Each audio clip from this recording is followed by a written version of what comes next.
All right, so good afternoon and welcome everyone to our webinar on new trends in yoga teaching, and specifically we're going to talk about the really exciting and what I think is very important field of yoga service.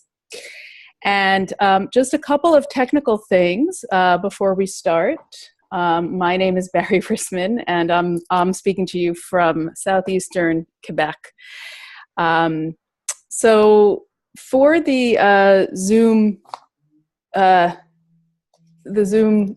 technical points, everyone's going to be on mute except Carol and I, so we have the best possible recording that you're all going to receive the link to in a little while. And you also have your chat window, and that's where you can communicate with us, and we will have time for questions at the end.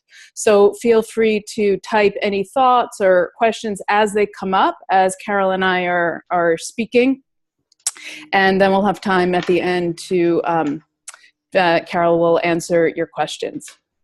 Okay, so if you can't see or you have any issues as we're doing this, again, just feel free to communicate with me using the chat window.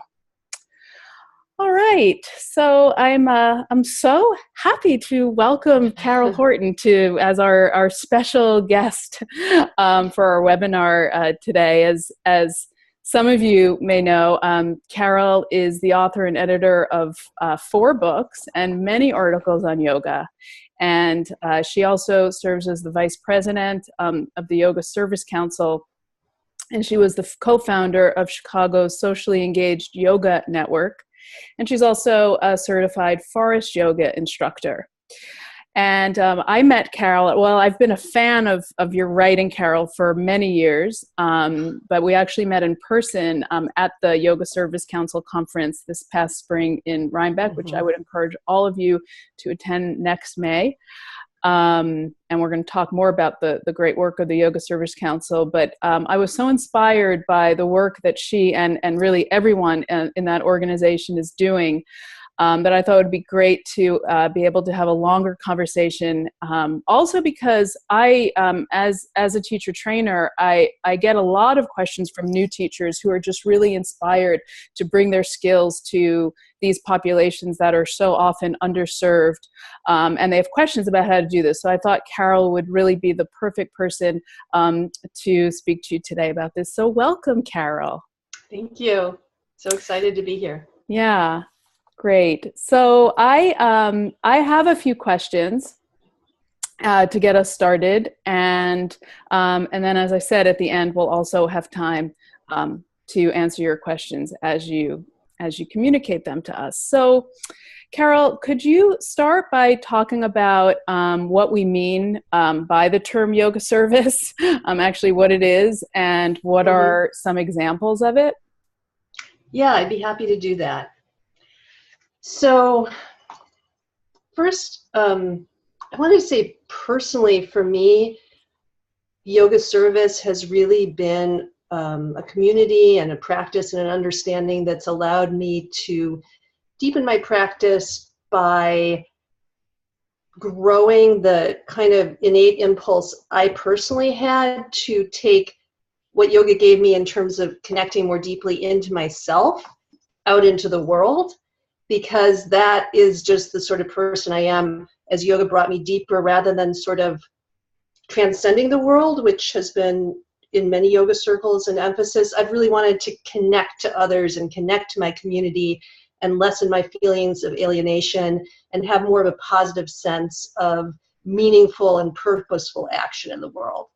So my involvement with the Yoga Service Council and being a part of a community where we're really working together to try and figure out what do we mean by yoga service has been huge in terms of helping me evolve my own practice in that way and by extension my life.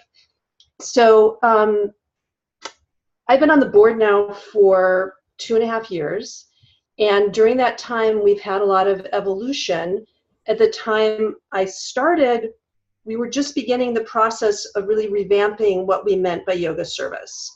So when the Yoga Service Council started, there was very much an emphasis on serving the underserved.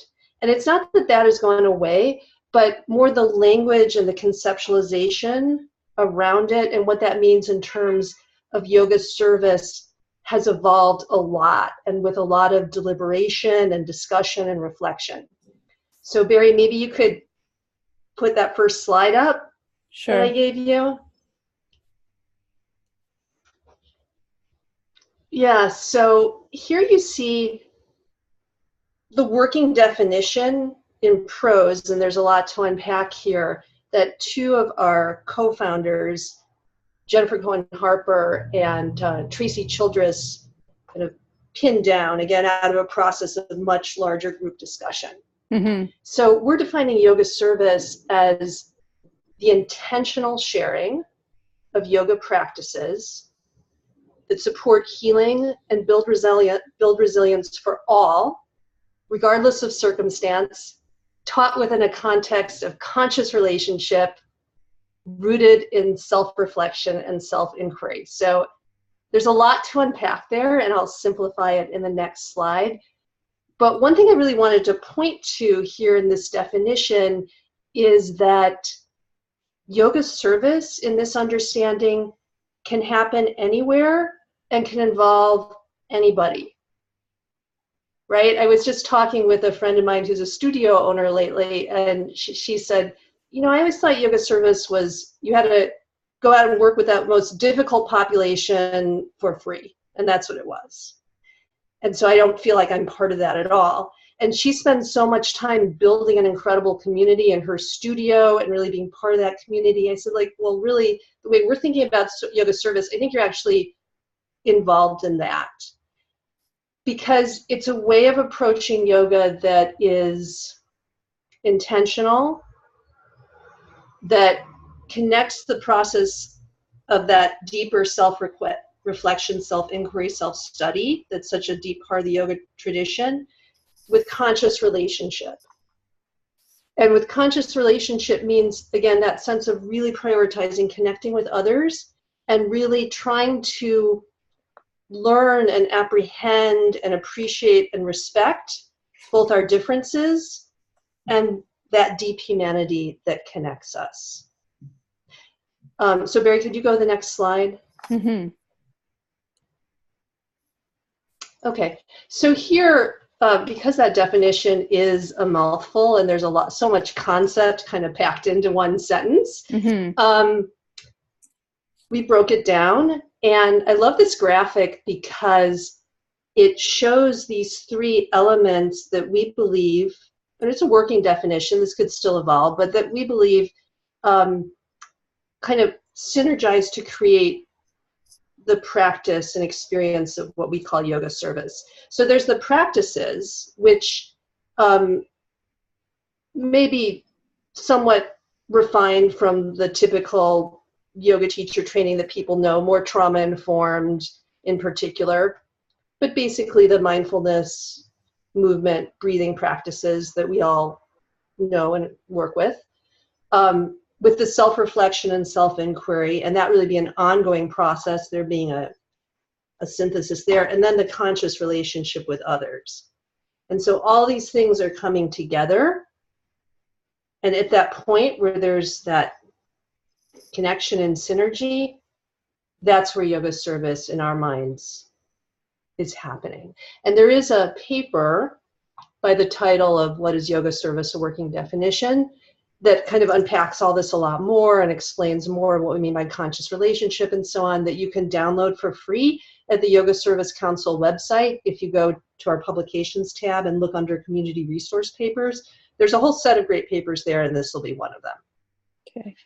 So how then, when I look at this, and this is a great graphic, and you know, as a yoga teacher that's mostly taught in traditional settings, I wonder, I'm looking at this and I say, yeah, I do all this, you know, in my classes, in my regular classes. So yeah, how do you distinguish yoga service from like regular yoga teaching? And obviously there is a lot of overlap. But what would you say are the distinguishing characteristics? I'm not sure there needs to be distinguishing characteristics per se. Again, I think we're trying to get away from the idea that it's only yoga service if you're teaching certain populations or in certain places. But that said, if you remember the first slide with the definition, the emphasis was intentional sharing of yoga practices for all, regardless of circumstances.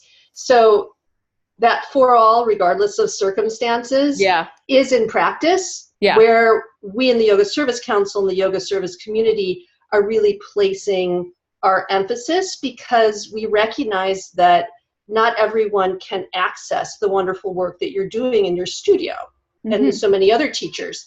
In addition to the cost of going to a yoga class in a studio, there can be geographic barriers. Usually these are located in more affluent, more white communities. Even if you can get there from somewhere else, there might be cultural barriers in terms of feeling comfortable in that environment. And then you have people who are sick and in hospitals or incarcerated in prisons, and they, of course, obviously can't go. So we are really trying to take the sort of practices that you probably are doing, and it probably is yoga service for your community, and make it accessible broadly to everybody, and hopefully give everyone these tools who are interested in them. Right. I think that's a really great distinction.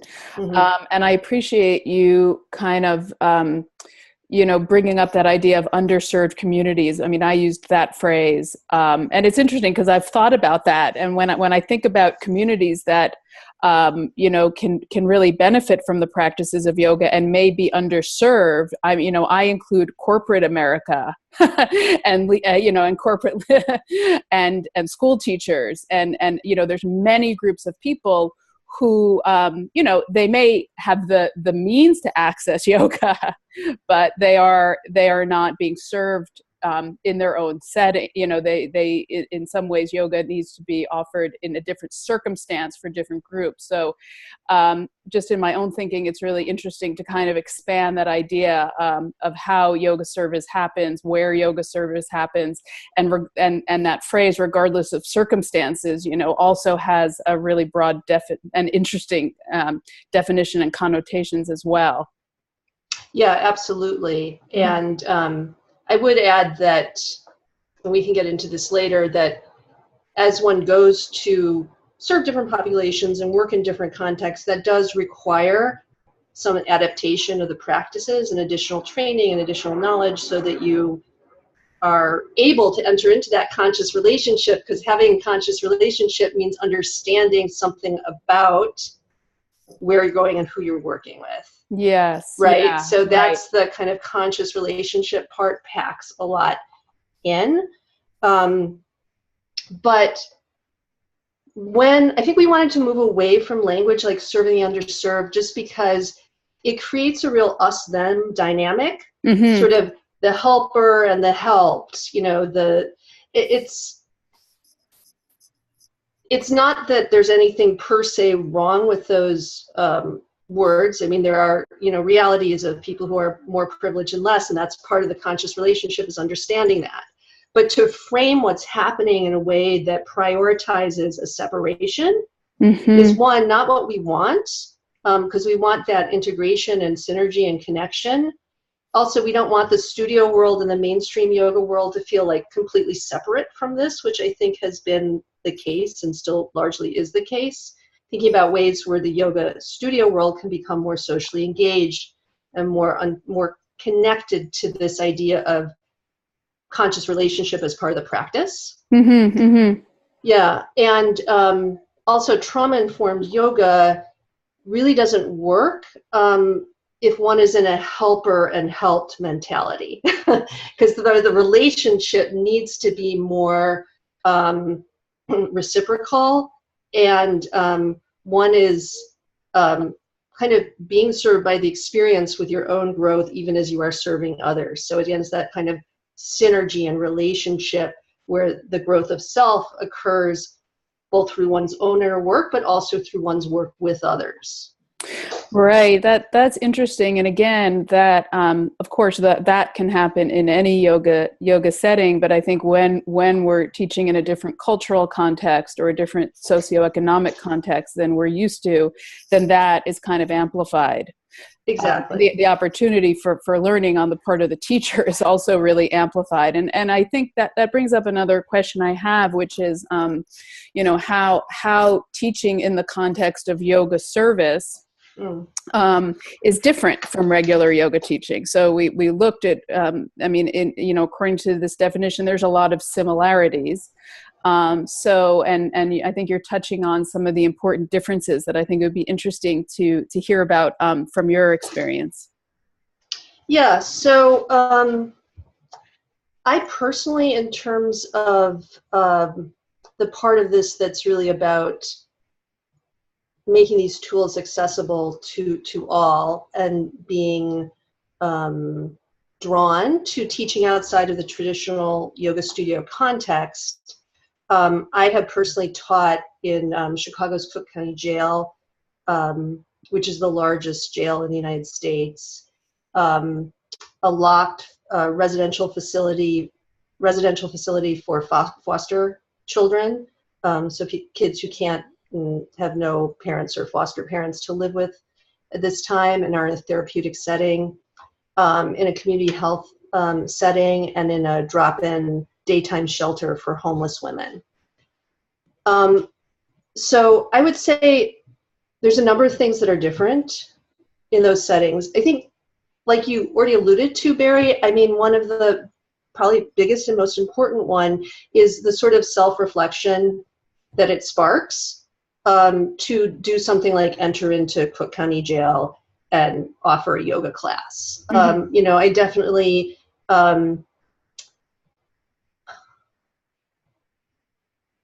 had intense experiences just in terms of my own internal kind of taken for granted and sense of comfort and so on to walk into this locked facility with, cyclone razor wire fencing, and never having been in a correctional facility. It's not my normal social world. I don't know people who have, I have one friend actually through the Yoga Service Council who's been incarcerated for many years, but by and large, it's a very separate world from my more, privileged, relatively affluent, highly educated, white American experience.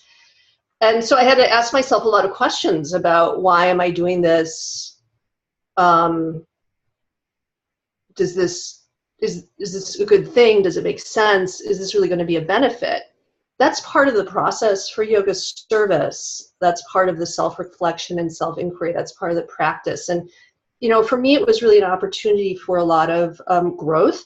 And I found that it was a very positive experience. All these experiences I mentioned have all been very positive for me. I would say that compared with teaching in the studio, which I did for quite a few years as well, the biggest difference, which I liked a lot, was I found that these classes in non-traditional settings, by and large, the students were more open to experiencing yoga as a really holistic practice. So I felt like more of the students in the studio often had sort of a set idea of how this was going to interface with their life. Like, I'm here because I need to stretch my hips, or I need to do X, or I need to do Y. And they were more kind of armored against any deeper experience, I would say, on the whole. Whereas to go and teach a class at a jail, I found that the people who were there, they did have a choice. It was a voluntary class. They wanted to be there. They were opening themselves up to what for them was usually a new experience. And they were looking for something that would help relieve their suffering on a deep level and a holistic level. So everything from the physical pain and discomfort to the, fear of what's happening to your life, to, separation from family support. And people know that they're suffering and are looking for something to help alleviate that suffering. And so yoga is such an incredible set of resources, not only for relieving suffering, but then going beyond that to touching into our deeper capacities for spiritual renewal and personal growth.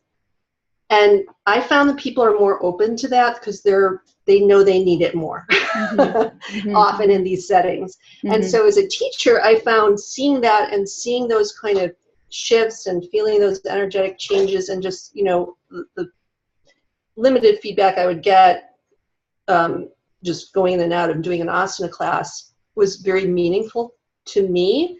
And it made me feel like this was really an hour very well spent for me.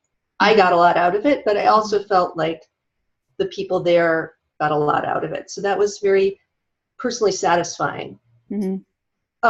Some other differences are just, challenges, logistical challenges can be so much more. Like, right. You're leaving the very nice, controlled setting of a studio where it's clean and the air temperature is controlled and you have your props and so on, to going into settings that can be chaotic, can be dirty, can be unpredictable, can have loud noises, can be interrupted, can be moved suddenly, just all sorts of things that are much more unpredictable and somewhat challenging. And so again, it's a good opportunity for those who are drawn to this to sort of put your practice into work, because part of the teaching then is sort of modeling and actually, being able to, not get rattled by the interruption or the loud noise or the whatever, and adapt and stay grounded and,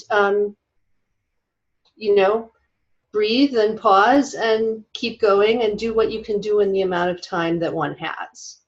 Right. Yeah. Yeah. I mean, that just strikes me, it strikes me as such a huge opportunity for growth as a teacher, because you have to kind of step out of, I know in my own experience I trained a group of women to teach classes for back care patients in rural Botswana.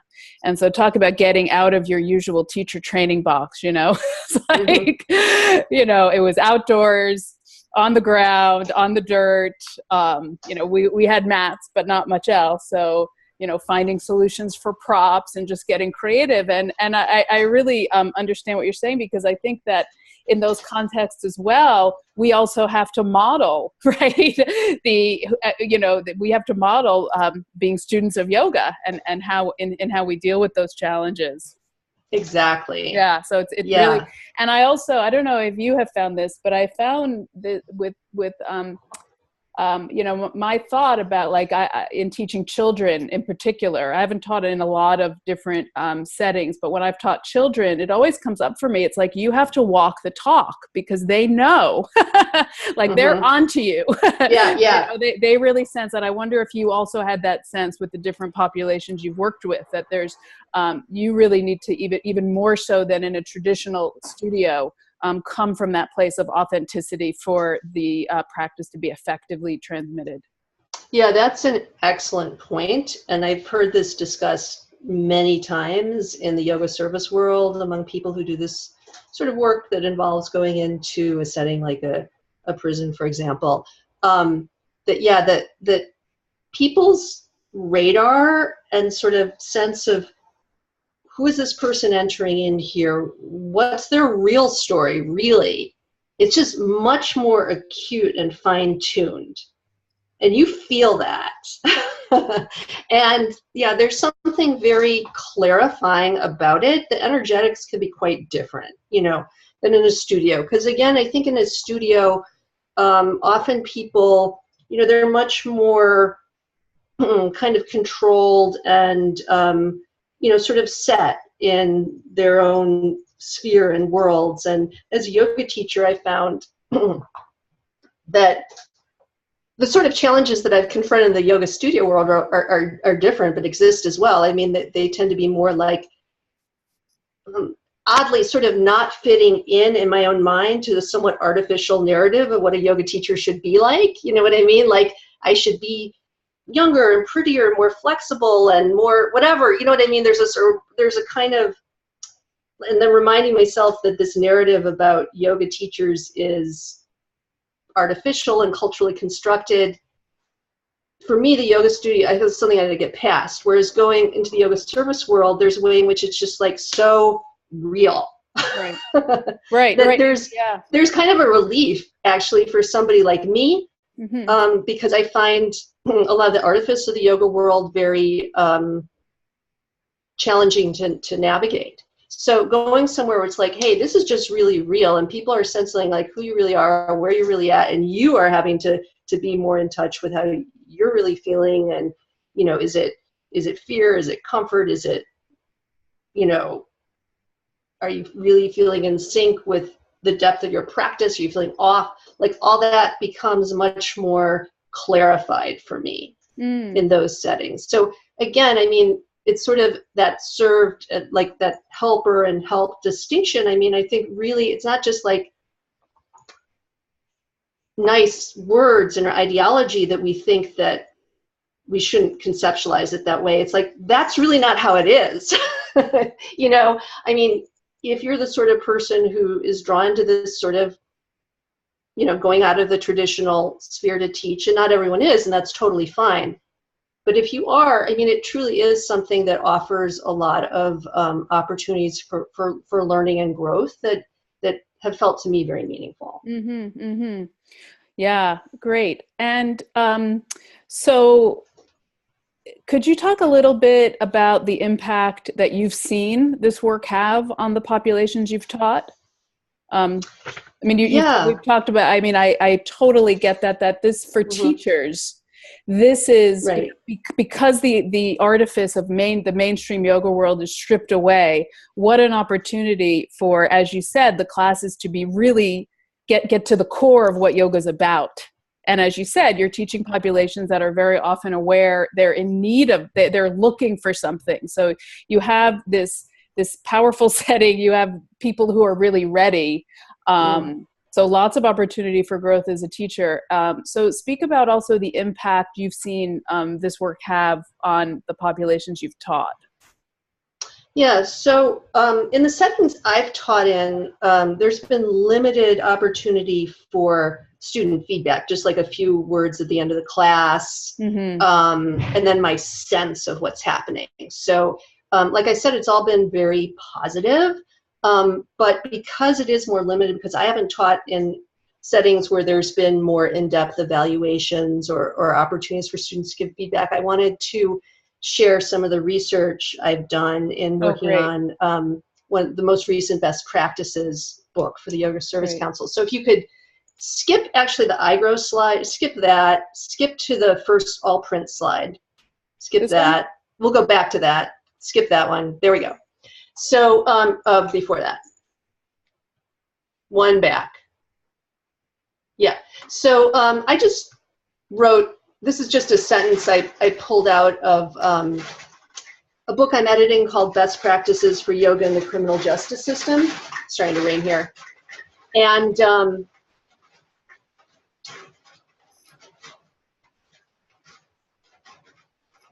I did a research review, and there's actually not a lot of research available that's that targeted, that's good quality in terms of this sort of, I mean, yoga research in general, I would say, it is not of the highest quality. But then when you want to do it further, like the impacts in hospitals or schools or prisons, you're getting even a smaller set of work. But what we do have, so the first sentence is from a research overview that some other people did of everything that is out there. And they found that what has been done of research on yoga in the criminal justice system affirms that it can help incarcerated people with mood and anxiety disorders, substance abuse, stress, impulsivity, and a wide range of physiological concerns. And that's certainly in line with what I've seen in my own work and through people I've talked to in the yoga service world. There's a lot of recovery and addiction work. There's a lot of testimonials, and we'll go to a few on the next slide, about how people have really been helped with depression, anxiety, impulsivity, and then, of course, all the things like back pain. Ability to sleep is a big one. And so then we'll go to these interviews next, some of the testimonials. But one young woman, and at the University of Colorado Boulder did in-depth interviews with 8 formerly incarcerated men who had participated in the Prison Yoga Project, that's James Fox's nonprofit, for 2 to 10 years. And she has a lot of really interesting information in that paper, which is available for free online. And she found that yoga enabled them to reduce and manage issues of depression, anxiety, aggression, and addiction, helping with a wide range of physical ailments. At the same time, yoga increased their self-awareness, self-regulation, emotional intelligence, relationship management, social awareness, and dedication to community. Despite repeated prompting, study participants reported no negative impacts of their yoga participation at all. Mm-hmm. Now, of course, 8 people isn't very much, and so that's not like you can generalize that everyone's going to experience these effects, and this is a highly experienced teacher they were working with. James Fox really knows what he's doing, has really honed his method, and so on and so forth. But I would say that for people who yoga speaks to, they stick with it, they have a good teacher, I think that this is not hoopla. I think it's very realistic in terms of how helpful it can be, just like I'm sure everyone on this call has experienced some deep benefits to yoga. So with the next slide, we can go to some of their testimonials. So this is from a paper that if you want to find it online, if you're interested in this, you can Google it and it'll come right up. Miranda Vorst from University of Colorado Boulder. But one testimonial, I won't read the whole thing, but the man talks about how he was finally able to get a good night's sleep after starting to practice yoga. This is also something I heard from veterans when I worked on the last Best Practices book, Best Practices for Yoga with Veterans. One of the men who was a contributor to that book talked about how when he started practicing yoga and mindfulness, he was able to have a good night's sleep for the first time in 3 years. Wow. And I mean, that transformed his life, you know. Mm-hmm. I mean, that is huge. You just mm-hmm. can't function well without sleep. So mm-hmm. the ability to sleep is enormous and really important, particularly for people with trauma, mm-hmm. To be able to calm themselves enough so that they can sleep. Mm-hmm. The next quote I included was about somebody who worked with ujjayi breathing and pranayama techniques in stressful situations like his parole board hearing. And again, this is something that is really emphasized in yoga service work, that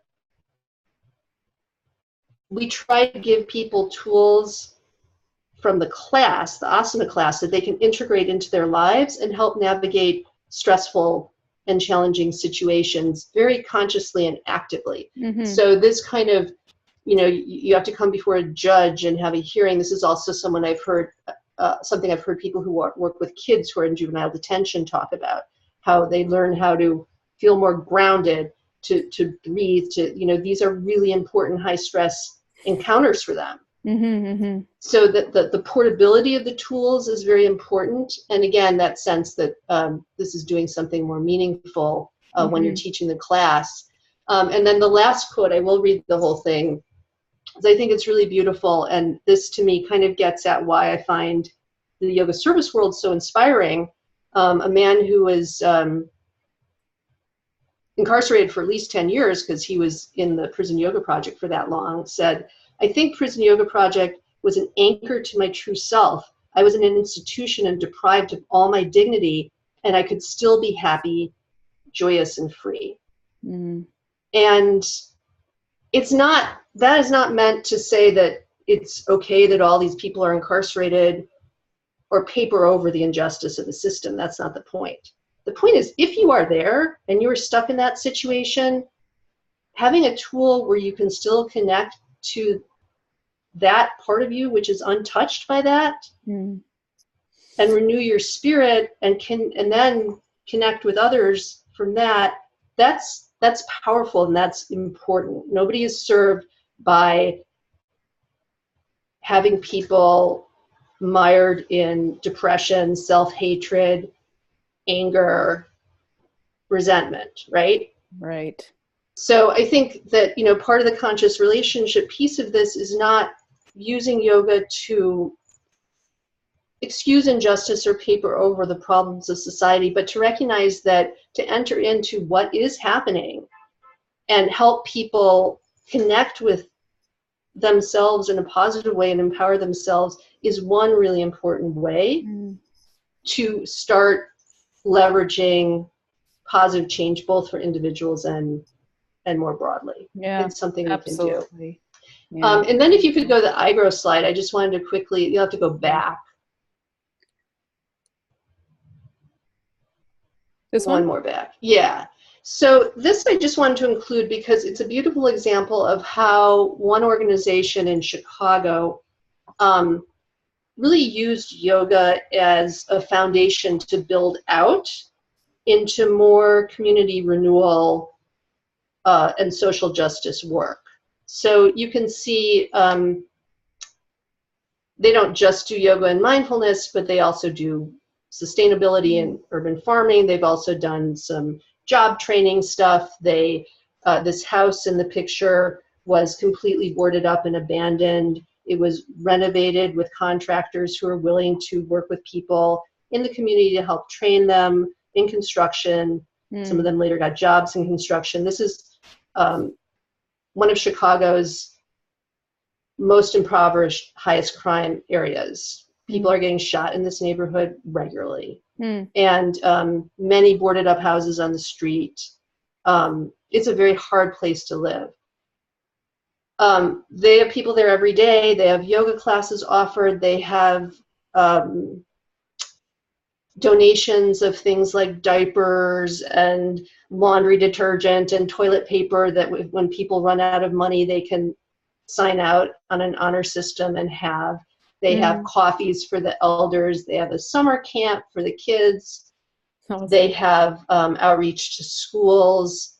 They have programs with youth to help connect them to other opportunities in the city for jobs and education, mentoring. They help intervene when some of the youth get mistreated by the police. And yoga, I've really seen how yoga has been a way to connect this community of people that's developed around, they call it the Peace House with iGrow, to a much wider world.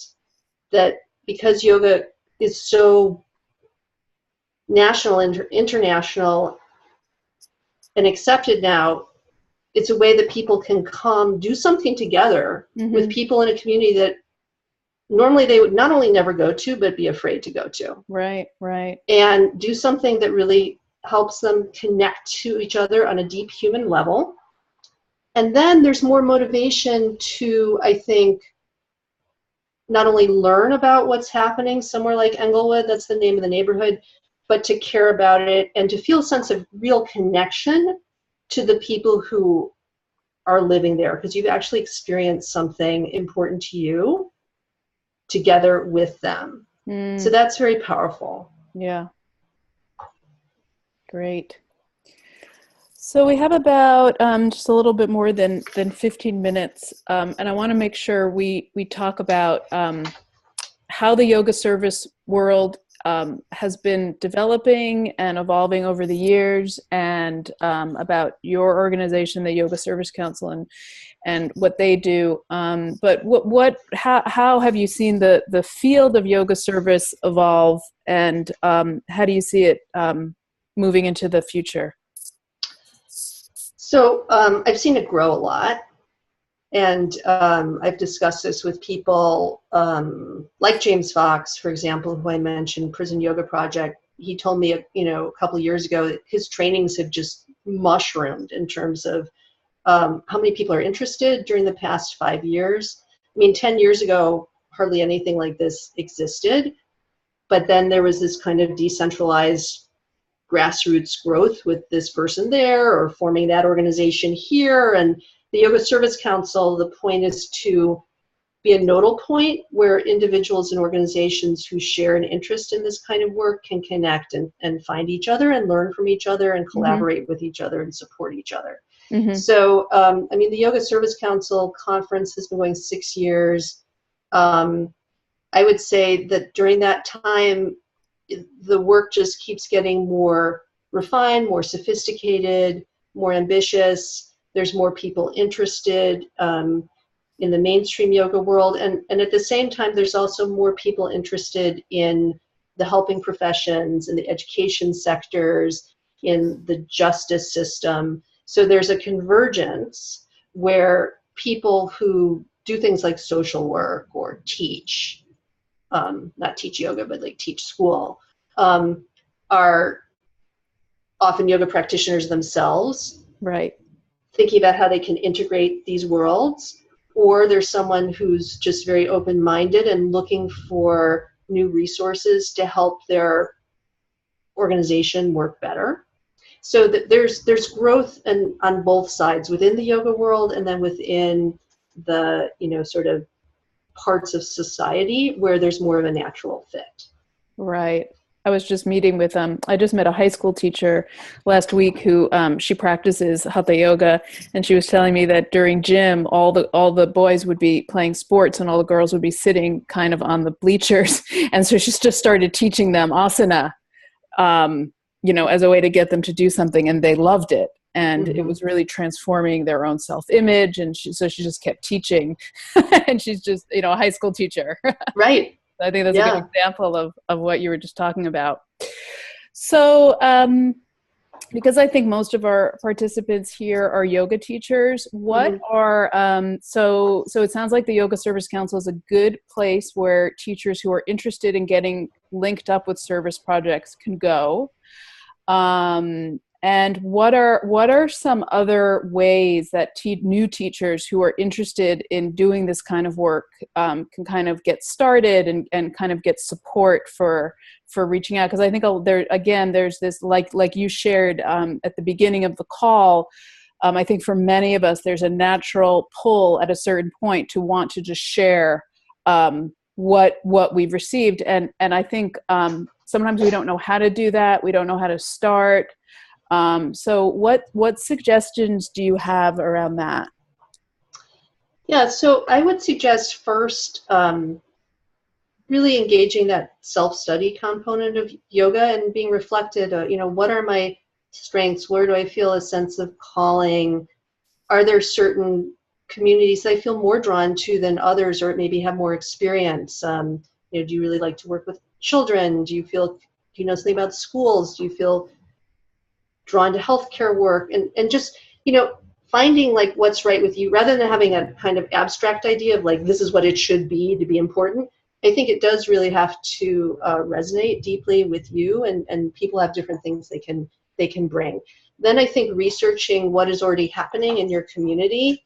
Some places that's going to be easier than others. Some places like Chicago, we have our Socially Engaged Yoga Network.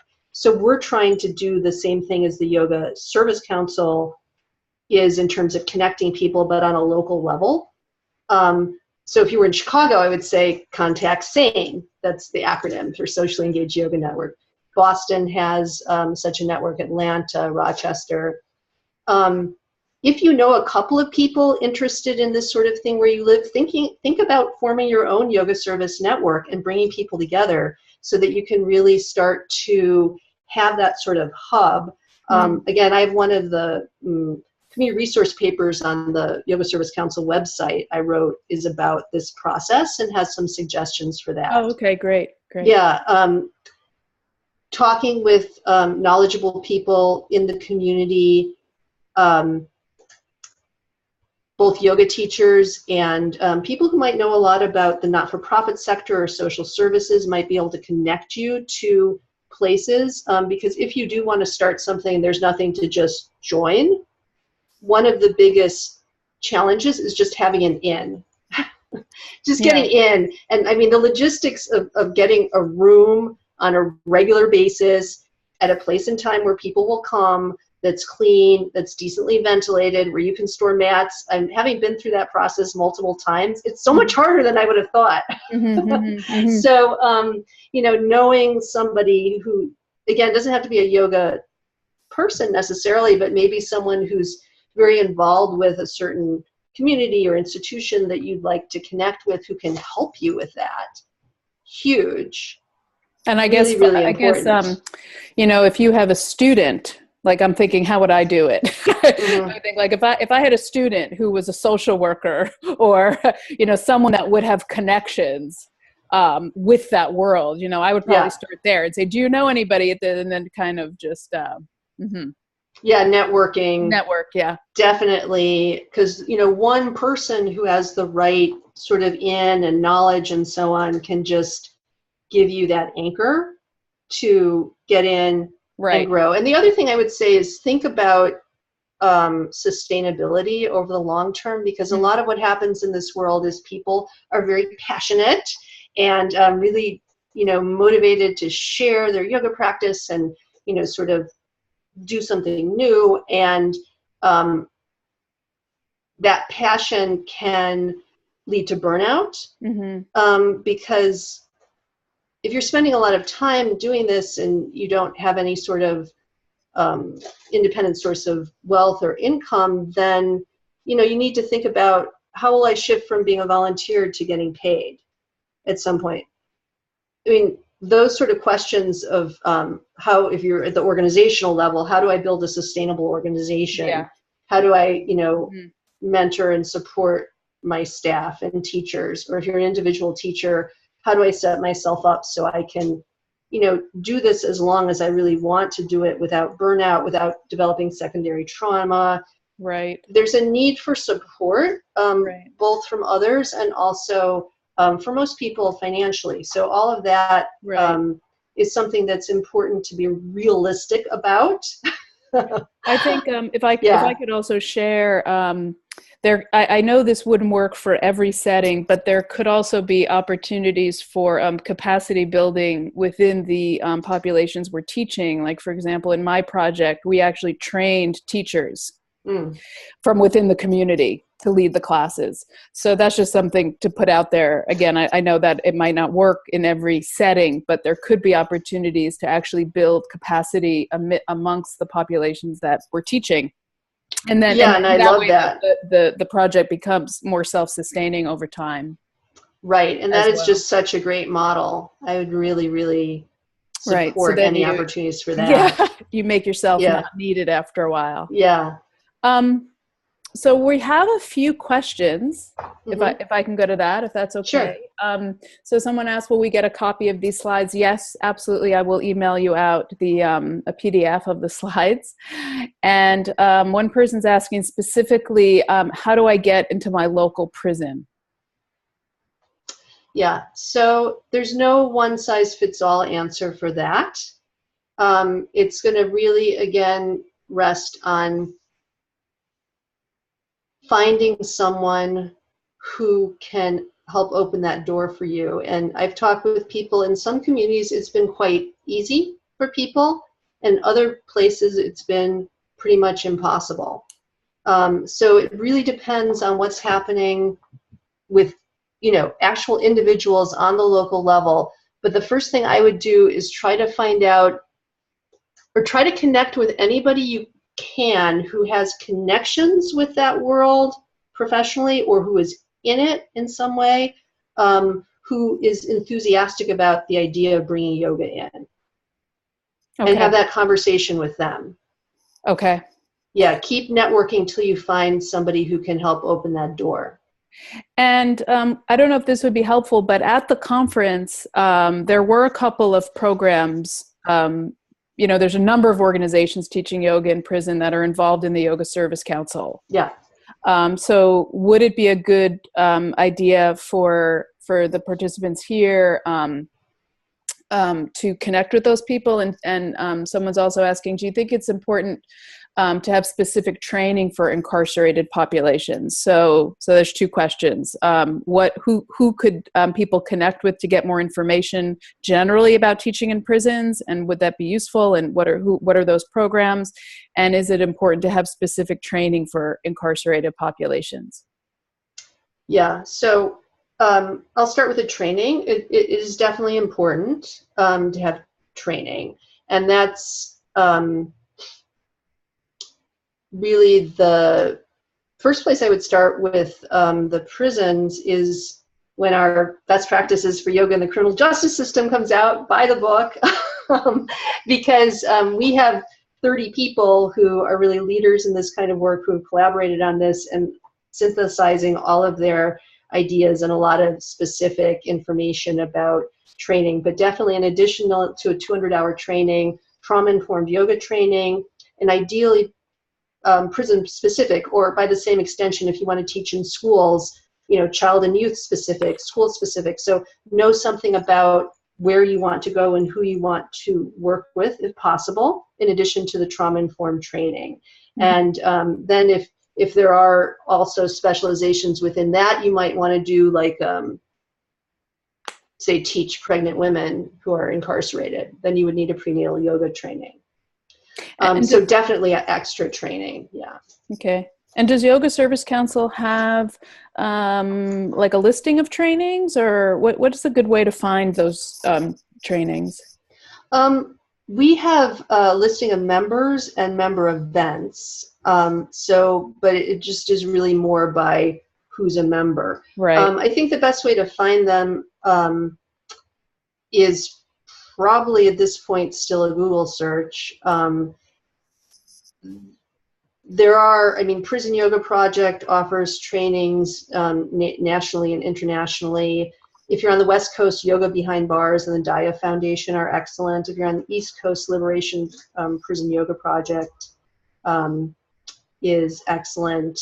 And then otherwise, unfortunately, this world is still not as well organized as I would ideally like to see, but the best practices book, when that comes out, looking at the people who are involved with that, seeing if any of them are in your area, would probably be useful.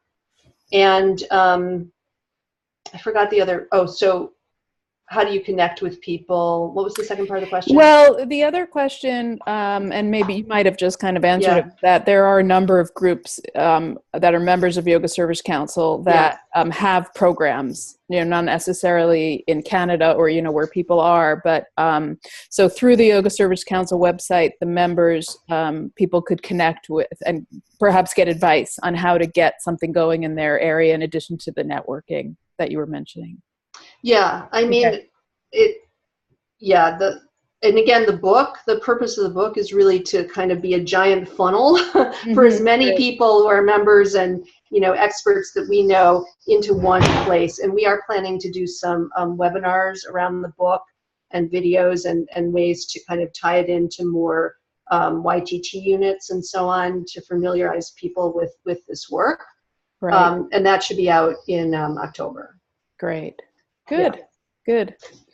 Okay, and then the last question is kind of a more nuts and bolts. So maybe you could speak a little bit more generally, but it's about how in these settings in the classes, practitioners can have emotions come up, and the teacher needs to be able to support somebody going through that. And, of course, as yoga teachers, we were equipped generally to handle that in the context of a class, but in a class comprised mostly of people dealing with this, stress and trauma, that's a little bit different. So I would think that that's where the trauma-informed training, is really useful, more specifically, aside from the regular, toolbox that a yoga teacher has to deal with emotional release in class for these populations, how to deal with that. Yeah, and there are some considerations that are a bit different. And of course, this is a best practice, not always possible. But for example, for precisely that sort of reason, as well as others, it would be recommended to teach in pairs, say if you were going into a prison, for example. Ideally teach in pairs. One person then can be available. If something happens, the other teacher can just keep leading the rest of the class. It's also more important to be it's always important, but it's even more important to be really clear on your scope of practice. So, yoga teachers are not therapists, and even if you are a trained therapist and working as a yoga teacher, when you are in that role, your scope of practice needs to be defined to limited to what you're doing as a yoga teacher. Right. And so there are things that we're not going to be able to solve or handle, and we'll need to refer out. So, depending on the setting, it would be important perhaps to, have some sort of officer in the room when you're teaching, or in many settings, and I'd say even in a studio, ideally you should have a referral list of people who are actually available if people need some additional support, and you can see that around various issues. Not that you should force it on them, but if something comes up, have someone to connect them to other resources beyond what you can offer as a teacher. Definitely the trauma-informed training is oriented towards helping teachers understand what we can do to minimize the likelihood that a kind of triggering event will really hit someone hard and cause a difficult reaction, but understanding that that can never be removed as a possibility, no matter how good a teacher you are or how well trained you are. I mean, life is unpredictable and people are very complicated, so there's no way you can forestall the possibility of some sort of emotional reaction coming up in class. So, basically the short answer is, do your best, but accept your limitations, and also have as much as possible extra support and resources, whether as a referral list or ideally as a partner teacher. Great. Those are great suggestions. Thanks. Okay, so we are at time, and before we sign off, I just wanted to give you all our contact information here. So here's Carol's website, and your Facebook page is, well, you have a personal, but then there's also Socially Engaged Yoga, which in our next webinar, I'd love you to talk more about that phrase and how we can all, no matter where we teach, be more socially engaged. So next time. And here's my website, and on my website you can sign up for my mailing list, and you'll get my own writing and my upcoming events. I have online events for teachers, and also in person workshops and classes. So there's yogaservicecouncil.org, and that's where you can get the downloads, the free papers. You could purchase the best practices, correct, from that website, the best practices series that the Yoga Service Council and Carol have been producing. And again, next May is their conference at the Omega Institute. It's fantastic. It's not like any other mainstream yoga conference. It's fantastic and really uplifting. So I'll be there again next year, I hope.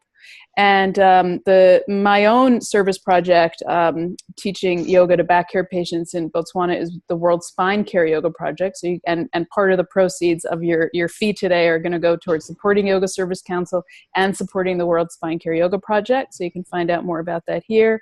And here's all our Facebook information. So I'll be, after we sign off, I'll be sending out a link to the recording, and feel free to contact me and Carol as well. I'm guessing if you have any further questions or want any more follow-up.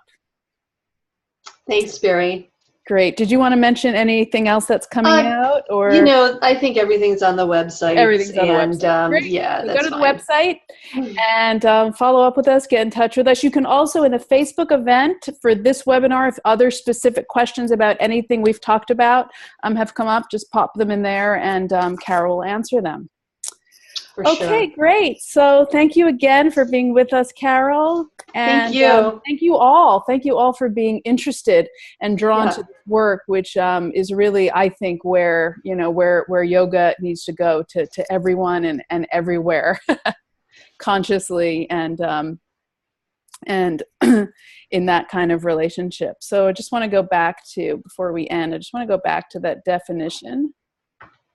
And I think that'll be a great place to end. So intentional sharing of yoga practices that support healing and build resilience for all, regardless of circumstances, taught within a context of conscious relationship rooted in self-reflection and self-inquiry. So that is a lot of food for thought. I'll definitely be contemplating this in my own teaching and my practice. And it's a beautiful definition and a beautiful vision for what yoga teaching can be. So thank you. Thank you. I really enjoyed it. Okay, so we'll be in touch. Okay. Take care, everyone. Bye-bye. Bye.